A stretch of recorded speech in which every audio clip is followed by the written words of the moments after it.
Hola,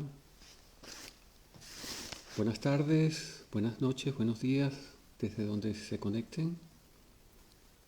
Hoy estamos a viernes de un café en Casa de Escritores y hoy vamos a conversar con un escritor venezolano, se llama Pedro Figueredo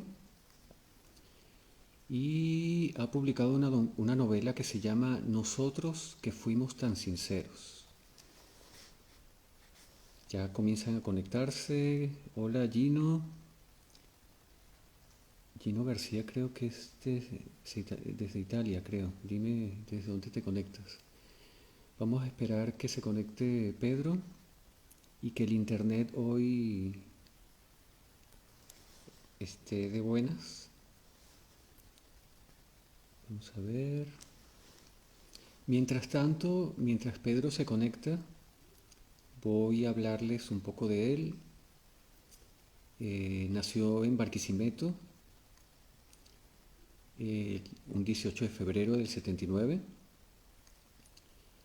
Él es dueño, regente de una posada en un lugar de Barquisimeto que me gusta mucho, que se llama Sanare.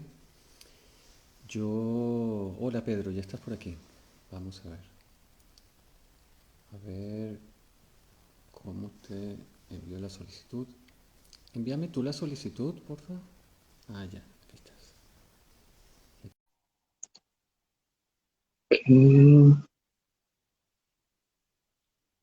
Él tiene una posada que se llama Mosaicos Posada, que la pueden buscar en Instagram también.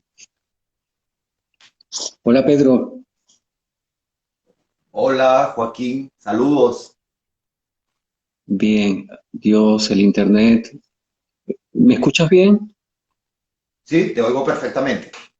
Vale, vamos a rezar para que el internet hoy funcione. La semana Claro, pasada sí, tuvimos, bueno, vale, sí. encantado de conocerte y tuve la oportunidad de leer tu novela y hoy vamos a sacarle provecho porque tenemos mucho de qué hablar, ¿sí? Ah, Eh, buenísimo. Sí. sí, antes de que te conectaras estaba hablando un poco de ti y ya luego comenzamos la conversación. Sí, aquí tengo el mío. Sí. Ah, claro. Extraño los cafés de... Le estaba comentando a la gente que extraño Barquisimeto porque yo por un tiempo trabajé con un periódico de turismo y iba mucho a Barquisimeto, como te decía, y conocía sobre todo los pueblos alrededor de la ciudad Ok. y Sanare es muy bonito. Tengo una duda, ¿Sanare es donde queda el lago del vino? ¿Cómo se llama? La cascada del vino queda es en Barbacoa, es hacia otra parte. ¿Ok? Ah, ok. Era mi duda si quedaba allí en Sanare, ¿no? Exacto, ajá. No, Sanar es tierra de café y bueno, allá tenemos el respiradero de un volcán también, que es bastante conocido acá. Ya. Eh, Ahí en tu posada has confluido casi que todo lo que tú más quieres, ¿no? Porque ahí desarrollas tu arte específicamente en el mosaico. De hecho, tu posada se llama Mosaico Posada. Eh, Desarrollas la gastronomía porque los platos que se sirven allí son preparados, el menú es preparado por ti porque te has formado también en esa área y sirves en hospedaje en tu posada, ¿no? Exacto. Una de las cosas que yo más disfrutaba cuando viajaba por Venezuela era quedarme no en hoteles sino en posadas porque era el propio dueño el que lo atendía y eso era muy rico, es eso, ¿no? Claro, una de las cosas de este negocio del que me apasiona mucho y que me gusta es esa cercanía precisamente, ¿ok? Tienes un trato directo con los huéspedes y eso hace como una familiaridad, pues, ¿ok? Cada quien es una historia distinta, o sea, cada fin de semana es una historia distinta. Un sábado no se parece al otro. Recibimos huéspedes generalmente de Caracas, de Maracay, de Barquisimeto, que es la ciudad que queda un poco más cerca.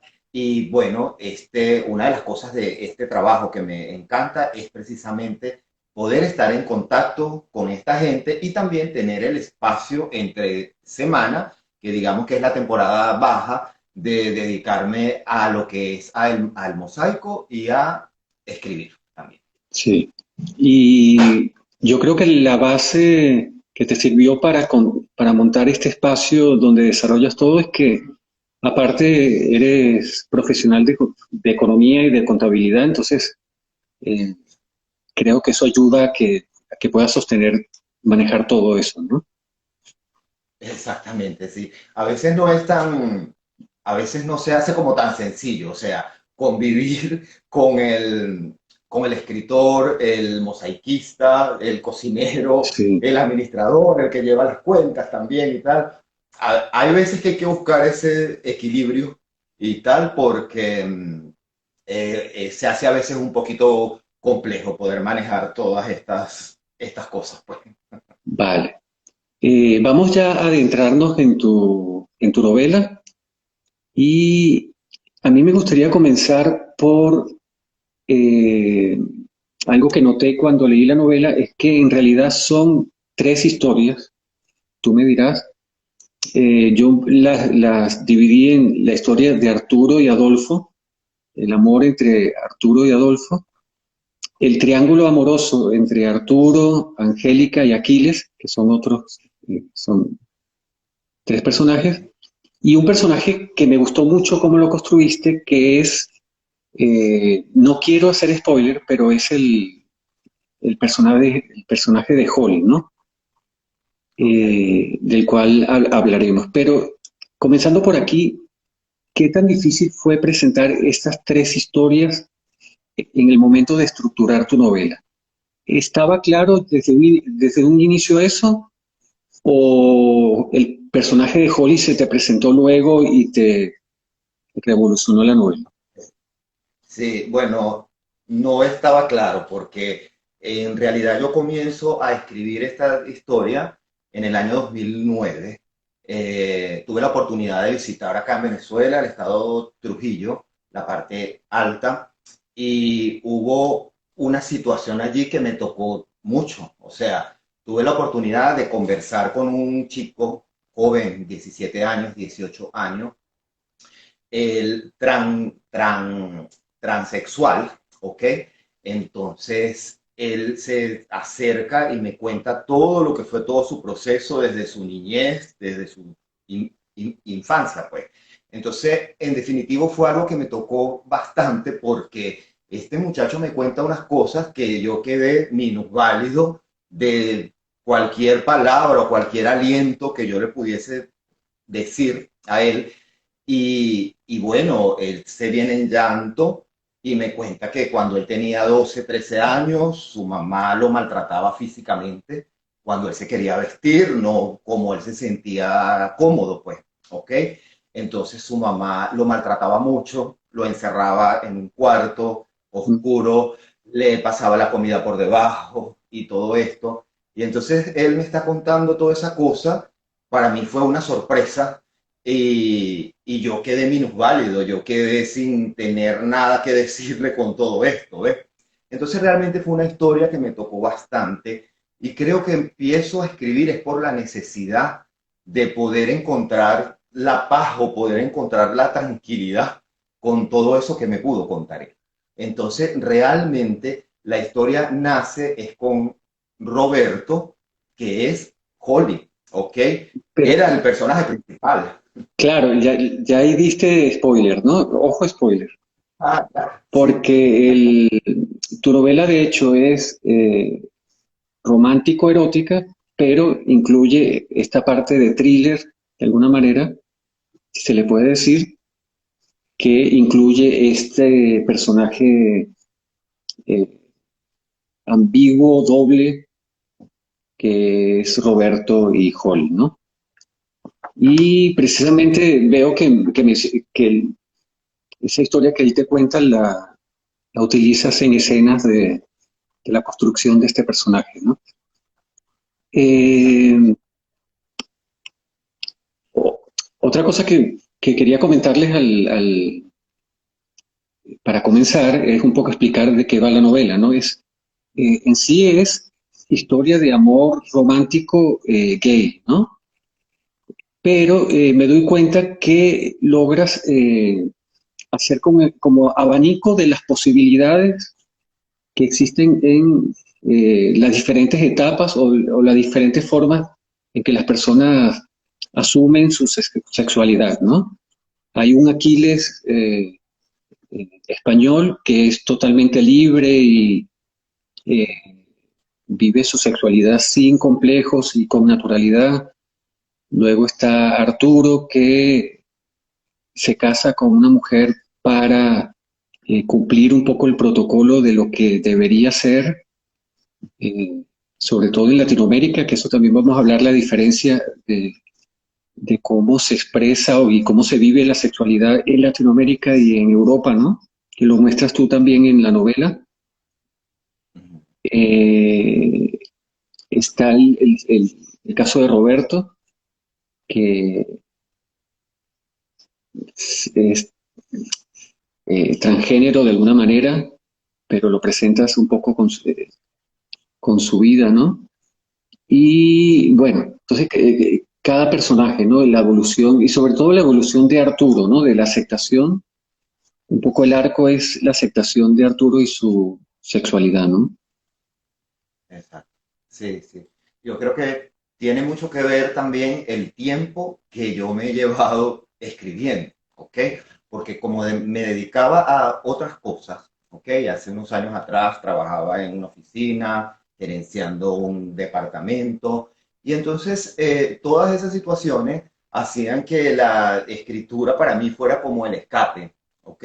Sin embargo, dejé guardar esto por mucho tiempo también.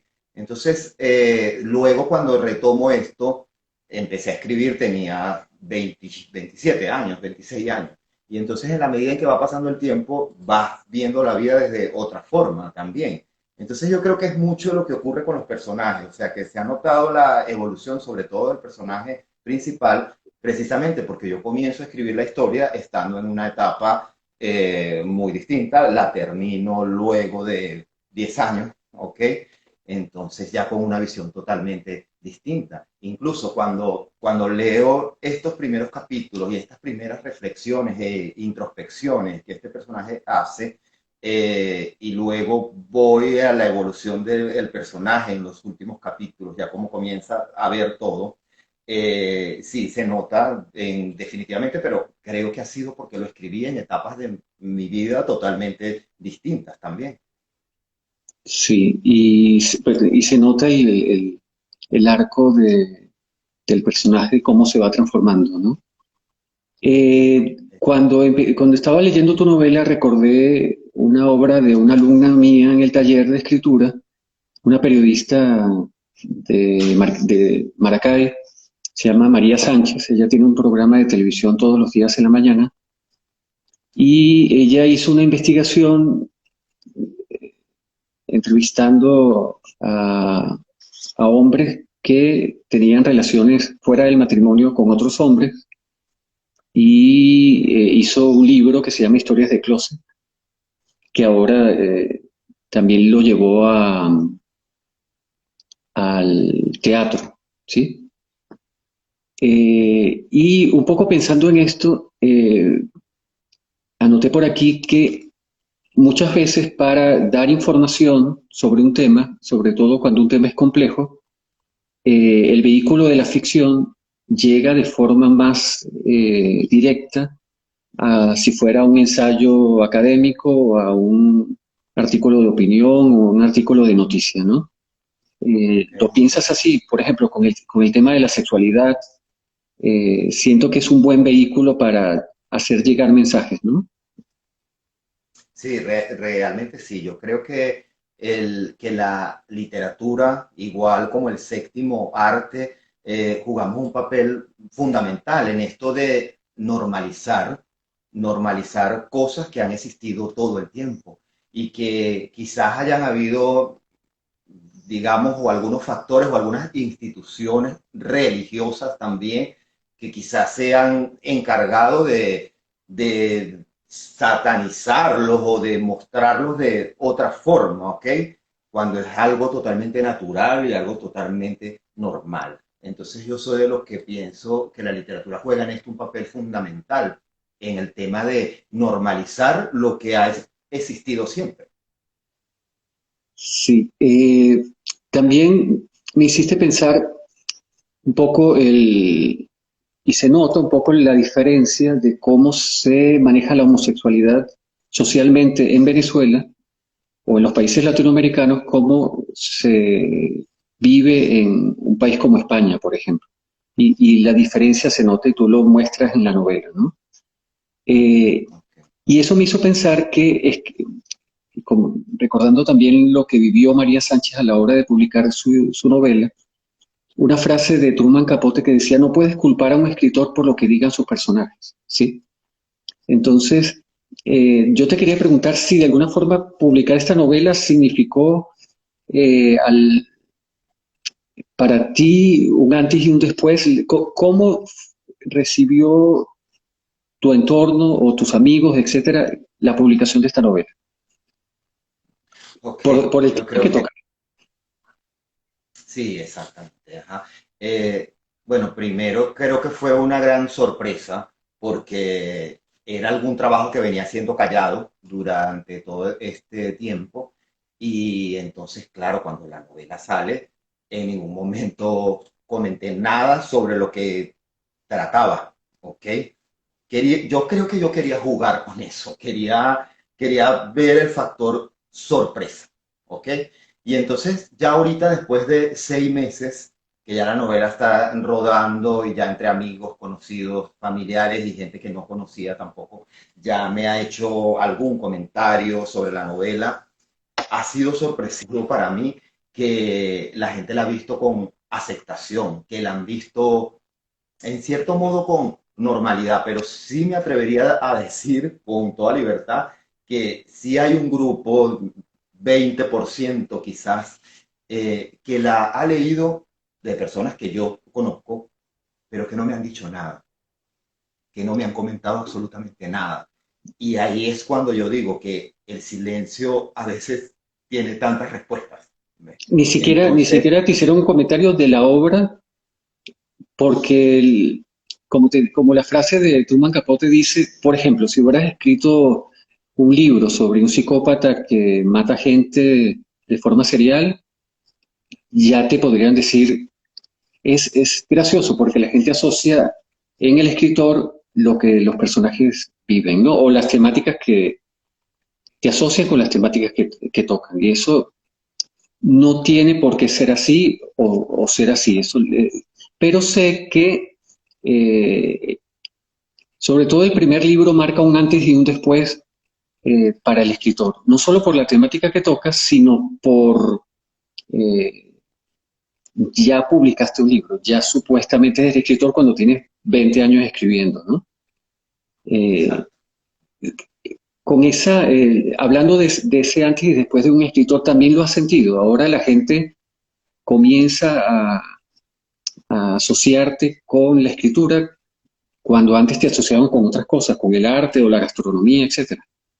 Sí, realmente sí, realmente, porque, por ejemplo, estoy en grupos de WhatsApp con amigos de la universidad, con amigos de otros cursos, de otras cosas que nada tenían que ver con literatura, y entonces ahorita, por ejemplo, cuando alguien escribe en el grupo algo donde encierra alguna metáfora, donde encierra algo, entonces, claro, ya todos lo toman como creo que te la está pasando con Pedro, creo que te la está pasando muchísimo con él, pues ve. Entonces, ya de alguna manera sí me están relacionando con esto. Por ejemplo, una vez para mí fue sorpresivo, esto fue hace como, tenía la novela publicada como 2 meses sería. Entonces, fui yo a un supermercado y Uh para mí -huh. significó tanto. La cajera, la muchacha que me estaba cobrando, se queda mirándome y me dice, ¿es usted el de, yo estoy creyendo que me va a decir, es usted el de Mosaicos? Porque Claro, como ya la posada, ya la gente ya la está conociendo, ya tenemos funcionando desde el 2019 por allí. Y entonces yo digo, ah, claro, pero cuando ella me dice, no, no, es usted el escritor, el que sí, publicó nosotros que fuimos tan sinceros. Y, epa, no, ese momento claro, realmente fue especial para mí, pues fue un momento que lo atesoro, que lo recuerdo y sí, siempre que paso por ese lugar, o sea, obtener el reconocimiento, o sea, que alguien, que una persona me sí, observara con admiración, una mirada tan genuina, eso fue tan espontáneo y entonces, no, no, que si es usted el escritor, el de la novela, nosotros que fuimos tan sinceros. Y bueno, yo creo que se me salieron unas lágrimas y todo, o sea, y también fue cuando estaba en la presentación del libro en una librería y entonces cuando termina todo y tal y se te acerca la gente y quieres que le firmes y esto, yo creo que yo puedo firmar mis libros o muchos libros y siempre va a ser como el primer libro. Es una cosa sí, tan maravillosa. sí, es como graduarse de la universidad, es como un pase, es otra cosa, te cambia un poco la vida, ¿no? Así Eh, es. quería comentarte algo por aquí. Eh, ya hablamos de la exposición, eh, tanto por el tema como por eso, pero, ajá, estábamos hablando de las metáforas.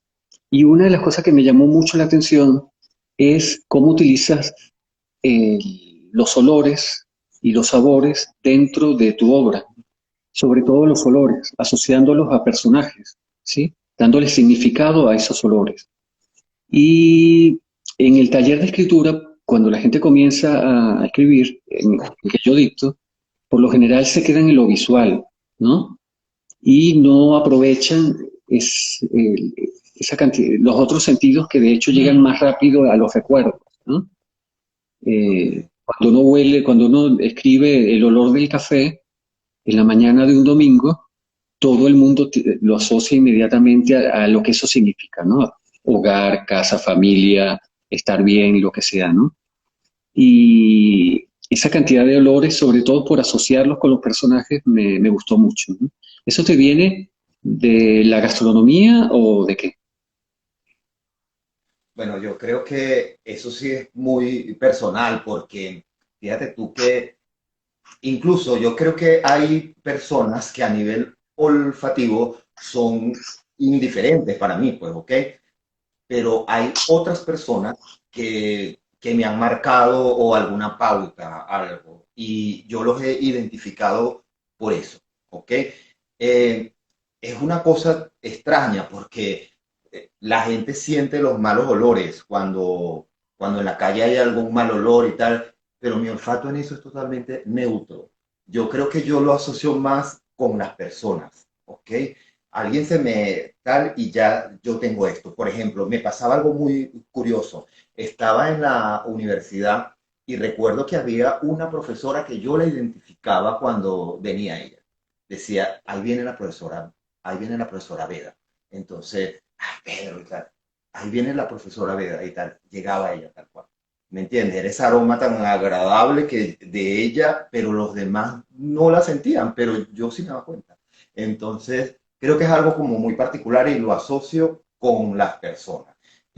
Ok, en la gastronomía hay que desarrollar olfato, toda esta cosa también, bien, pero más es el tema, el olor particular que cada persona tiene. Y no me refiero a una fragancia comercial, a esos aromas, incluso en la novela creo que coloqué algo como esto, que, no, que el personaje no entendía cómo en un aeropuerto, en un duty free, pudieran convivir tantos olores de esta manera, pues, ¿me entiendes? A el personaje Sí. llegó un momento que le agobió eso, pues, ¿ves? No me refiero a eso, sino me refiero al aroma particular que cada persona tiene. Sí, mientras leía tu novela, una de las cosas que yo trabajo en el taller es escenificar, mostrar más que decir, ¿sí? Y esos trucos que uno puede hacer para enganchar al lector en la lectura. Y tú eh, tienes varios trucos, ¿no?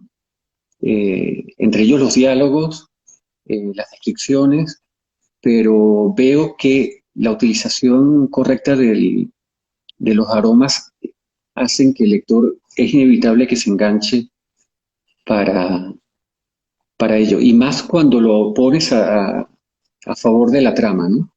Cuando comienzas a mencionar algún olor y ya uno lo sabe, lo que tú acabas de decir, la anécdota de tu profesora, uno también lo nota con los personajes de tu novela, ¿no? Ok. Otra cosa que me llamó la atención fue las escenas eróticas, ¿sí? Y me quedó la inquietud de preguntar hasta dónde quisiste llegar en lo explícito de esas escenas, ¿no? Y he notado que eh, fuiste muy sutil y manejaste bien el lenguaje para decirlo todo, pero sin ser, eh, en fotografía se dice exponer, no llega a ser pornográficos, pero sí erótico. Entonces, ¿eso fue adrede o surgió de forma natural o lo tuviste que trabajar? ¿Fue una decisión? ¿Cómo fue eso? No, yo creo que eso fue de manera natural al 100%. Eh, Sin embargo, en los últimos capítulos, cuando ya se encuentran estos dos personajes, allí no iba a mostrar de alguna manera una relación sexual entre heterosexuales. Allí va a mostrar una relación entre dos hombres. Y entonces, sin embargo, creo que este capítulo lo pude haber, como que lo postergaba porque no sabía cómo abordarlo precisamente, porque de toda la literatura y las novelas que he podido leer, generalmente lees es una relación sexual entre un hombre con una mujer. Entonces, quizás en esa parte no quería dañar algo, pensé y dije, ¿cómo será que la gente se sienta violentada por esto y tal? Pero después llegó un momento en que estaba hablando con mi correctora y entonces me dijo, déjalo fluir, Pedro. Tú Mm, eres muy sutil para decir las cosas, tú eres muy delicado y tal. Déjalo que salga naturalmente y tal. Y entonces incluso yo había desistido no colocar sus encuentros, ¿ves? Pero sentí que era tan importante mostrar que el personaje precisamente ya estaba en paz consigo mismo, porque yo creo que precisamente tener un encuentro en el que tú te puedas sentir pleno, en el que te sientas bien, es porque ya estás bien principalmente contigo mismo. sí. Entonces, creo que de alguna manera tenía que mostrar que en el personaje ya no habían complejos, que ya no habían culpas, o sea, que ya no había esto. Y qué mejor manera de mostrarlo que en un encuentro sexual sin ningún tipo de complejo. ¿Ok? Y entonces lo hice de manera natural como la novela la venía contando. Luego cuando lo leo, yo digo, ya pasó, ya lo pude mostrar. Y no fue como tan complicado. Creo que en ese mismo instante se me olvidó pensar si lo estaba haciendo bien o si lo estaba haciendo mal. No, creo que me dediqué a escribirlo y a disfrutar porque en mi mente estaba pasando todo eso. Lo que hice fue contar lo que en mi mente ya estaba pasando. Sí. La semana pasada la invitada en este espacio era una profesora venezolana que se llama Irik Saliendo y estábamos trabajando la escritura terapéutica, ¿no? Eh, y yo siento que la escritura sirve de forma terapéutica de dos formas, para los lectores y para el escritor, ¿sí? Eh, Cuando una persona lee una historia que lo refleja, a su historia personal, surge también algo de catarsis y escribir siempre es sanador para el escritor, ¿no? Háblanos un poco de personalmente qué significó escribir este libro para ti. Okay. Escribir esta novela para mí significó libertad, significó liberación. Cuando yo la empiezo a escribir, aparte de todo esto que te comenté en un principio, que me había tocado toda una historia que esta persona me pudo haber contado, pero más allá era el estado de inconformidad en el que yo me sentía. Creo que yo empecé a escribir porque necesitaba crearme otro mundo porque en el que estaba ya no me sentía bien. Entonces sé que había muchas cosas en mi vida que tenía que transformar y entonces quizás salía un poco del mundo real en donde estaba y así fue como empieza todo esto y sin duda, o sea, fue una terapia. Recuerdo yo que los hacía durante los medios días, cuando en la empresa en donde estaba trabajando tenía mis ratos libres, eso entraba como a la gloria. Abría la computadora y el archivo y ta, ta, ta, ta, ta, ta, ta. Claro, luego cuando terminaba veía toda mi realidad, que era lo que tenía, y entonces yo sabía que algo tenía que hacer con respecto a eso, que no era el lugar en donde quería estar ni quería estar haciendo eso. Entonces, sin duda, yo empecé a escribir por un estado de inconformidad.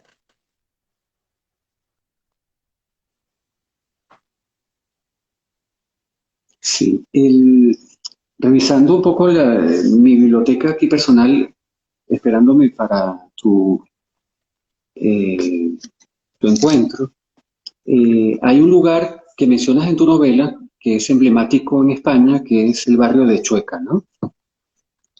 Y en el barrio de Chueca hay una librería que dentro de poco va a cumplir 30 años de abierta, que es la librería Bercana, Ve, que es especialista en temas de la comunidad LGBT, ¿no? Y claro, yo los estoy siguiendo. sí, seleccioné aquí 4 libros, 2 de ficción y 2 de investigación que quería mencionar para seguir nuestra conversación, ¿no? Tu libro se enmarca en eh, una serie de libros de temática emocional, erótica y romántica gay, ¿no? Y el primer libro que quería mencionar para los que quieran adentrarse es este de Reinaldo Arenas, Antes de que anochezca, ¿no? Sobre su vida personal en Cuba. Sí, ahí está, Acá está. coincide, Ujú. ¿sí? Sí, Eh, sí. para los que no lo sepan, Reinaldo Arenas es un escritor cubano que tuvo que vivir un poco la represión eh, de vivir en Cuba y lograr salir y contar su historia, ¿no? Y se menciona su homosexualidad y su vida, ¿no?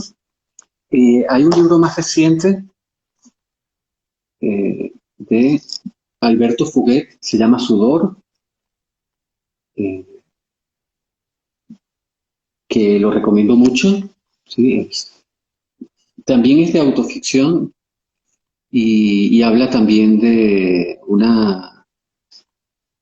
las diferentes caras del amor homosexual, ¿no? Y, y para investigación siempre recomiendo a Gabriel J. Martin, que su más reciente libro se llama Gay, Inteligencia Emocional, y que se le conoció inicialmente por este, ¿no? Eh, Gabriel J. Martin, un psicólogo español.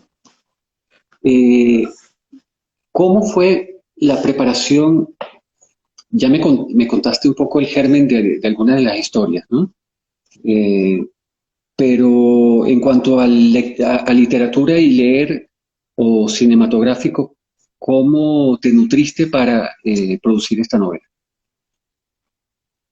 Ok, bueno, en el tema de literatura homosexual o que pudiera plantear esto, pues relación entre personas del mismo sexo, había leído, era Reinaldo Arenas, este libro, lo había leído desde hacía tiempo también, y hay un libro de un escritor mexicano, ay, el nombre no lo recuerdo ahorita, pero el libro se llama Agapimú, este libro también. Una historia bastante fuerte, creo que muestra mucho, ¿ok? También esto. Sin embargo, Cuando estaba escribiendo esta novela, cuando la comienzo a escribir en el 2009, no había leído estos libros, ¿ok? No los había leído. Y creo que también en cierto modo la historia se fue mostrando así porque no es, esta es mi primera novela, pero ya había escrito otra que la tengo guardada y que creo que mi mamá es la única persona que la ha leído y que a veces cuando se pone brava me dice que la va a sacar a la luz para que la Claro, vean todos. eso Entonces, se repite mucho de la novela, la primera novela escrita por los escritores que nunca va a ser publicada. Pero todos tenemos esa...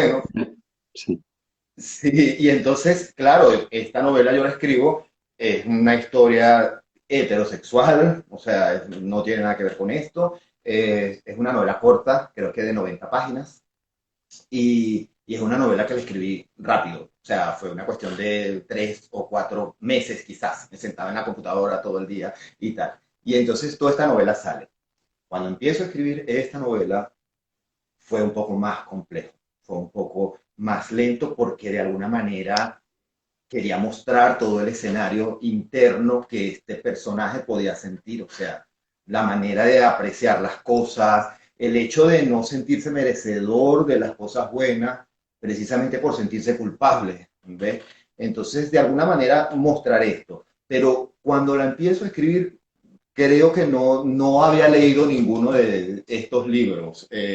Más bien cuando retomé otra vez la escritura, unos años después que desempolvé aquel manuscrito, allí estaba más nutrido con Reinaldo Arenas y con este otro libro que estuve mencionando. sí.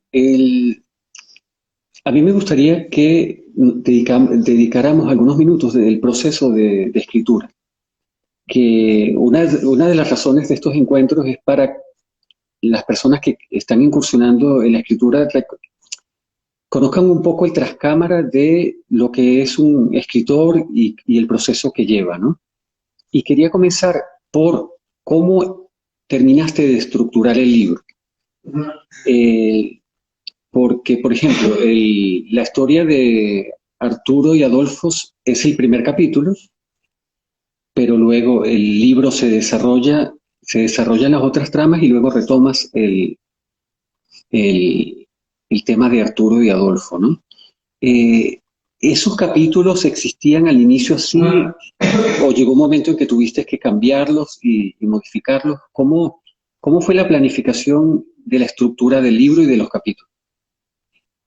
Ok, yo creo que la novela comenzaba en lo que está ahorita estructurado como el capítulo 5, creo, no sé, cuando empieza a hablar de este personaje enigmático que se llama Holly, que Ya. está frente al espejo, que se maquilla y todo aquello, ¿eh? La novela comenzó allí, precisamente, porque era la necesidad de lo que yo quería contar, ¿ok?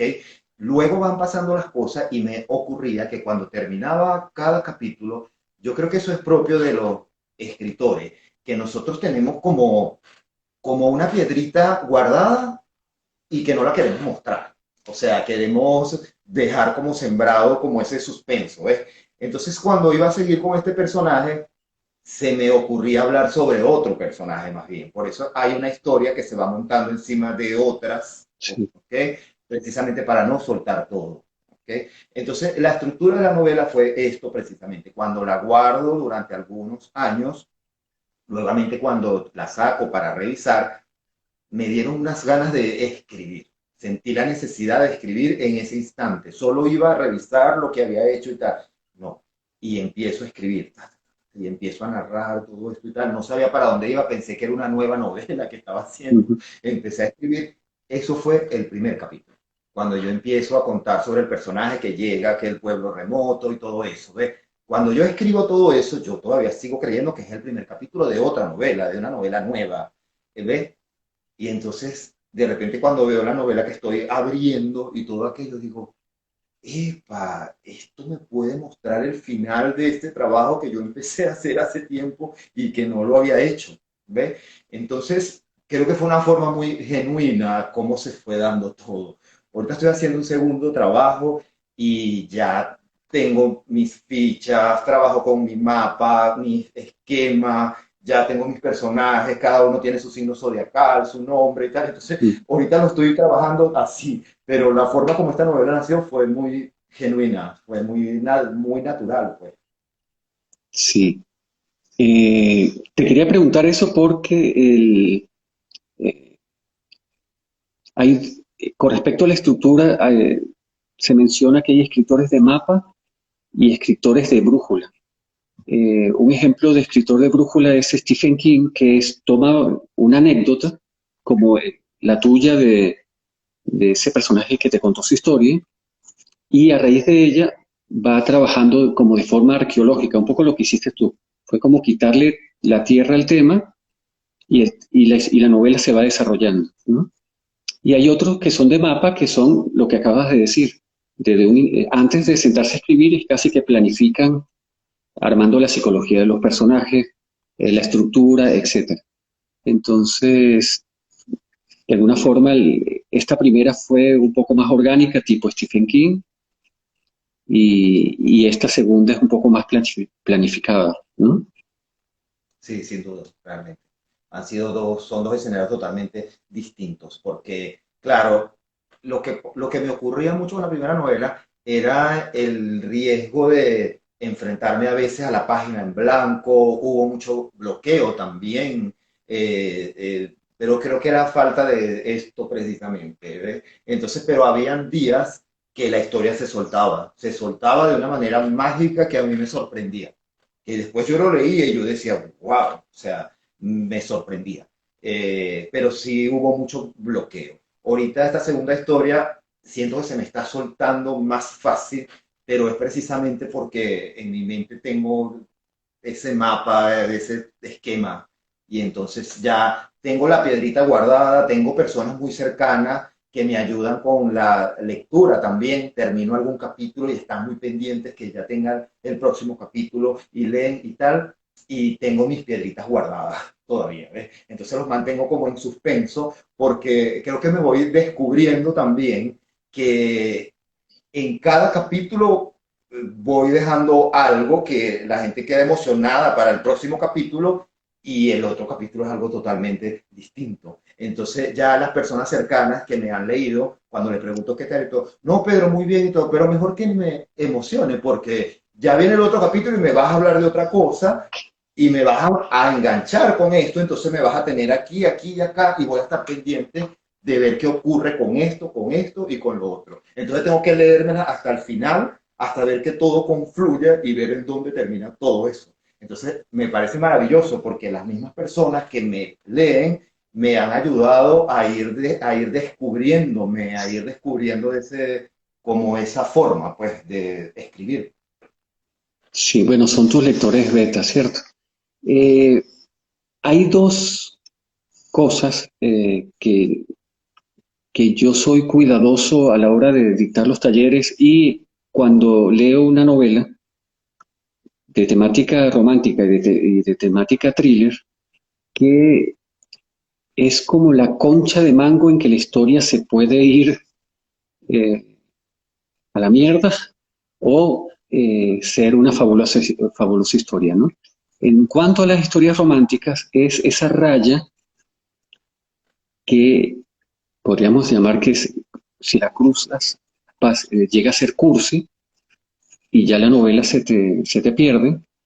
Y en cuanto al thriller, es la forma en cómo se van presentando las pistas del personaje que termina siendo el asesino, por ejemplo. Y cuando yo leía tu novela, era inevitable que yo tuviera esas dos líneas pendientes a la hora de leer y analizar tu novela. Y yo decía, se está acercando y no cruzas a lo cursi y en cuanto a lo romántico y lo otro que también me parece complicado, que es eh, ir develando pistas sutiles de lo que al final se devela como la sorpresa de quién es el asesino, etcétera, ¿no? Entonces, eso también fue genuino, eso se pulió en la hora de la corrección. ¿Lo tenías en mente? ¿Cómo manejaste eso? bueno, genuino al 100%, porque precisamente cuando mi correctora me estaba leyendo, cuando ya leí el capítulo 19, y no voy a hacer spoiler aquí, no voy a seguir soltando más, pero Sí. sí el capítulo 19, De- eh, ¿sí? ¿Sí me oyes? sí, es que estoy precisamente yo, fui haciendo anotaciones. El 19 es precisamente cuando se descubre, es cuando está el recuerdo de la procesión de la niñez de Roberto.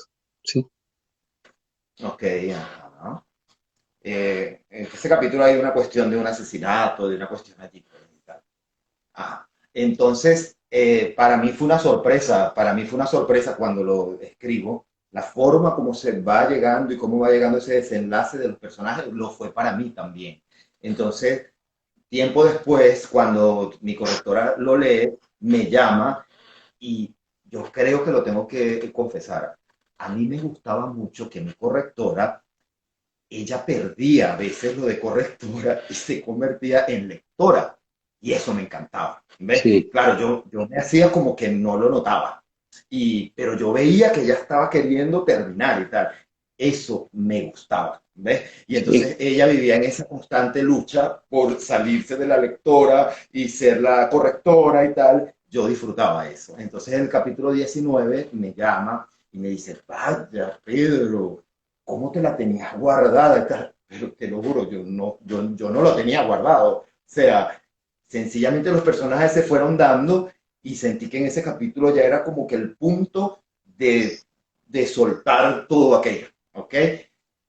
Cuando mi hermana lee y llega hasta este capítulo, dice, cuando yo leo el capítulo 19 y veo que me faltan 10, entonces yo digo, pero es que ya no me iba a interesar entonces leer más, porque siento que aquí estuvo todo, ¿me entiendes? Claro. ¿Ves? Y entonces dice, claro, yo continúo con el capítulo 20 y veo que hay tanto que contar, veo que vienes con todo. Entonces yo venía, ella me cuenta, me dice, venía en un punto, me llevas hasta un clímax y Claro. entonces yo digo, nada, este descenso, cómo va a ser? Pues y resulta ser que este descenso es el desenlace de Arturo, del personaje principal. Es otra historia, cuando él se va de viaje y cuando todo esto.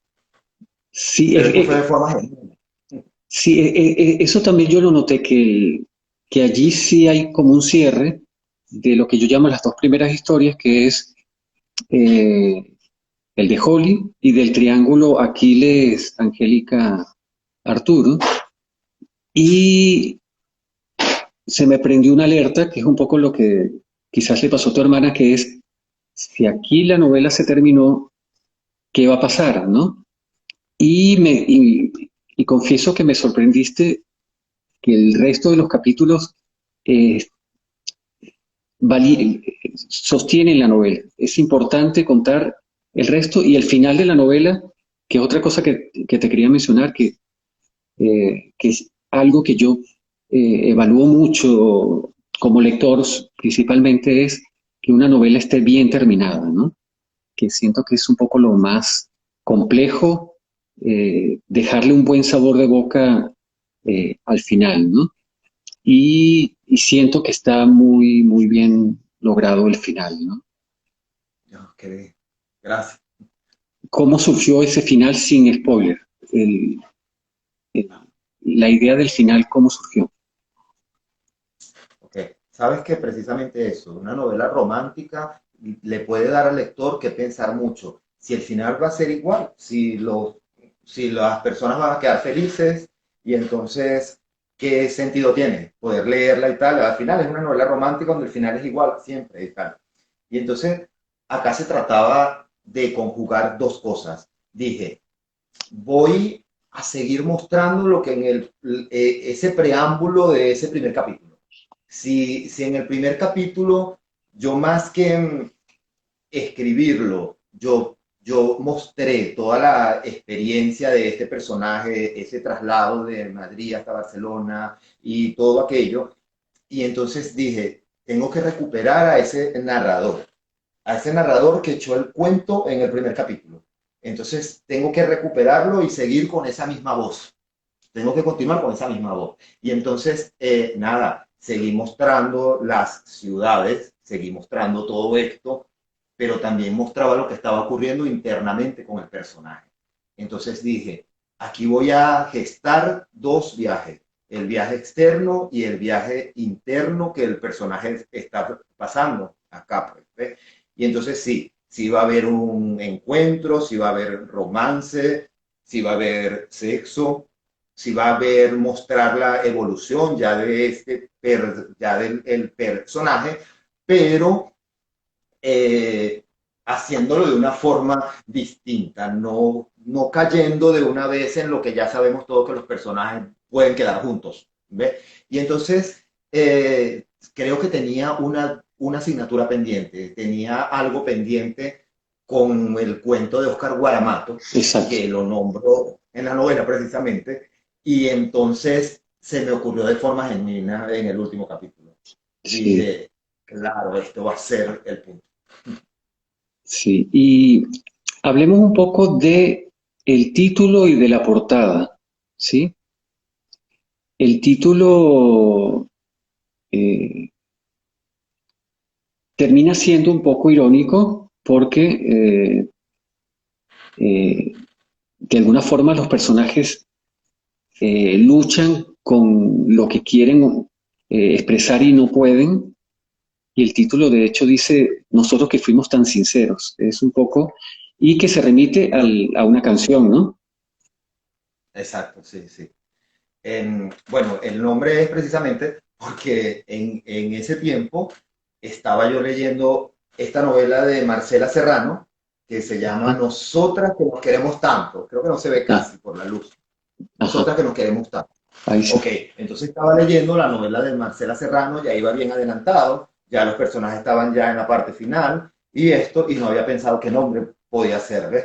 Entonces yo estaba leyendo esto y entonces cuando veo lo de los personajes dije, aquí la gente se han engañado entre ellos y entre todo eso, pero a mí no me han engañado, porque yo he sido el omnisciente perfecto. A todos yo los he conocido, ¿ves? Entonces, entre ellos no fueron sinceros, pero conmigo realmente yo siento que logré extraerle toda la información, ¿ves?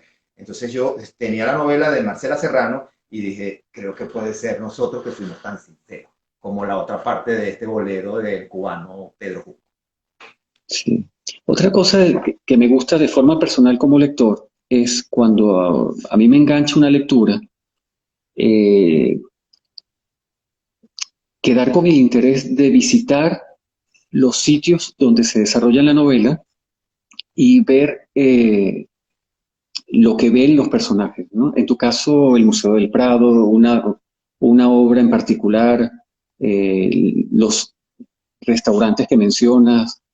Entonces, un poco la novela se convierte en un viaje por lo vívido de las escenas y es una invitación a querer visitar los sitios que tú visitaste o que la historia se visita y logras eso, ¿no? Logras el que uno quiera ir al Museo del Prado a ver el Greco, ir a Toledo a ver al Greco también, la historia de esta obra, La Trinidad, ¿sí? Entonces, esta novela de hecho te sirvió para hacerle honor a ese cuento que es uno de tus favoritos, ¿no? Y, Claro, sí. y la obra también. ¿Por qué esta obra es tan importante para ti? La obra que mencionas del Greco. Esta obra es importante porque cuando yo tuve la oportunidad de estar en España por primera vez, eso fue en el año 2009, por allí, y tal, entonces fue precisamente en el museo, o sea, fue precisamente frente a una obra cuando yo me percaté de la realidad. Quizás las semanas antes, porque fue un viaje que hice solo, estuve 2 meses rodando en ciudades y entonces toda la planificación quizás me hizo a mí olvidar como esa ilusión que yo tenía siempre. Yo dije, yo quiero ir a Europa, quiero visitar todos estos museos y tal. Pero entonces precisamente la planificación, el haber planificado yo mismo todo el viaje, el haberme ido tipo mochilero, y entonces creo que eso me alejó de todo eso. Pero cuando yo estaba allí frente a la pintura, dije, esto es. Y efectivamente sentí el olor a lienzo fresco, a óleo, todos esos movimientos de todas esas cosas que nombro allí, Ujú. me pude percatar allí. Sí, estuve anotando algunas frases que mencionas en el libro que me gustaron mucho. Déjame buscarlas por aquí. Eh, Como te digo, utilizas muy bien los objetos para contar la historia. Tú cuentas la historia a través de los objetos. Por ejemplo, esas semillas de ciruela que estaban en la caja, en el baúl de Roberto, y hay una frase que me gustó, ya te lo voy a decir. Eh, unas cuantas semillas de ciruela que nunca germinaron, ¿sí? Por ejemplo. Y eso el lector entiende muy bien lo que quiere decir. En vez de decirlo de forma explícita, ya con esa frase cuentas mucho del personaje, ¿no? O cuando Holly y Roberto mencionan, ojalá pueda conocer la nieve, ojalá pueda conocerme, ¿sí? Eh, o cuando el personaje estudia cocina y dice, en sus clases podían confluir todas las cocinas del mundo y no habían reglas que impidiesen la convivencia. En esa frase se explica lo que también debería ocurrir en la sociedad con el tema de la sexualidad o no. Exactamente, sí, sí. Por eso, claro, en la cocina puede confluir todo, todos los sabores, los olores y todo, y ningún sabor y ningún olor es juzgado ni señalado, tú debes ser así, mejor debes parecerte a este olor más bien y tal, que es lo convencional. El mundo debería ser así, precisamente como la gastronomía. Debería tener ese carácter de ser realmente universal, pues. Creo que a veces cuando se habla de un universal, creo que es la sola palabra también, porque todos pertenecemos a este mundo y precisamente hay cosas como el amor que no conoce de género. El amor no conoce Correcto. de distinción y esto, ¿ves? Entonces allí es donde se debería ser más universal, como la cocina precisamente. Ahí son bienvenidos todos los aromas, los sabores. Sí, entonces yo siento que es una imagen muy eh, gráfica y bonita para mostrar lo que sería todo un ensayo de tolerancia en cuanto a esto. Con una frase se sintetiza de forma fácil, eh, resume un poco eso, lo que esta conversación comenzamos precisamente con eso, cómo la ficción, que se supone que es falsa, puede expresar verdades de forma más directa que cualquier ensayo o cualquier artículo de opinión, ¿no?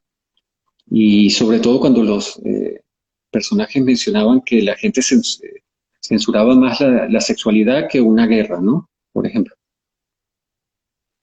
Sí, exacto. En el mundo la gente matándose y por televisión es lo que nos muestran todo el tiempo y eso se tiene y eso se ve normal. De eso sí puedes hablar, eso se ve normal. Pero hablar del amor entre dos personas del mismo sexo, entonces no. Allí incluso hasta te pueden matar.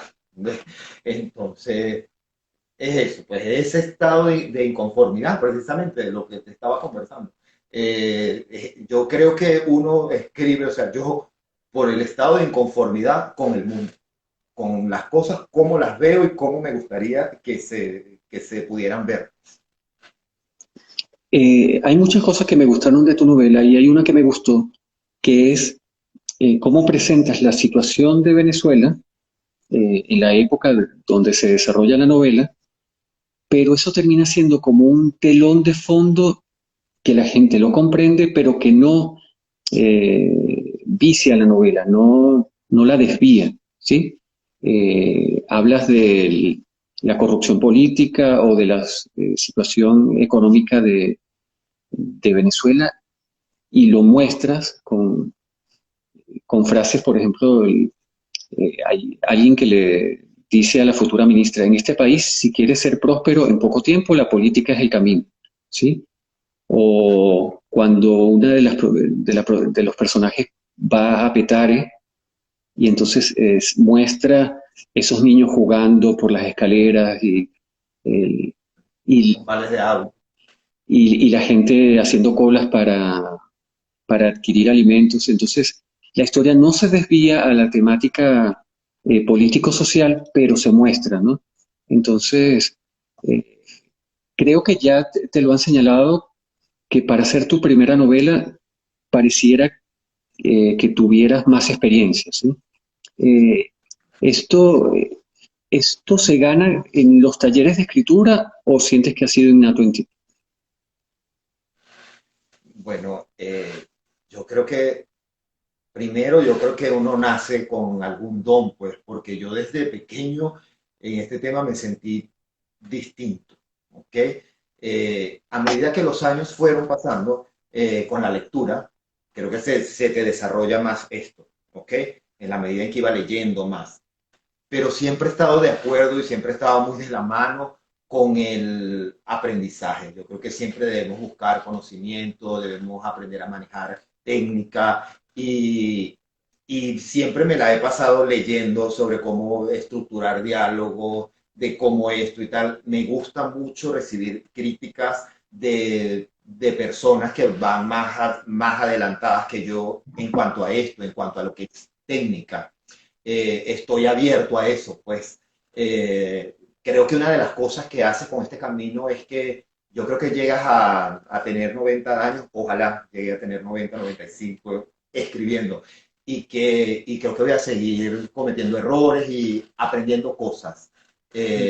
Sí, creo que es un don, pero se ha ido puliendo con la lectura, con todo esto, y nunca está de más un taller de escritura creativa, ver algunos tutoriales también. Entonces, siempre me la he pasado en esto. Cuando me quedo estancado en algo que no me deja fluir, entonces yo consulto, yo leo, yo llamo a quien sé que me puede dar como una salida. Y bueno, entonces creo que así es, que funciona. Para que esta conversación quede grabada en Instagram, ya cumplimos la hora y hay que ir cerrando, pero no quisiera despedirme de ti sin que nos adelantaras un poco de esta novela que estás escribiendo actualmente. Sin dar spoiler nuevamente, ¿en qué temática está? Eh, ¿Puedes darnos algunas pistas de qué va esta siguiente novela? Ok, claro, sí. Eh, la novela se desarrolla entre la ciudad de Nueva York y Afganistán en Kabul y Nuristán.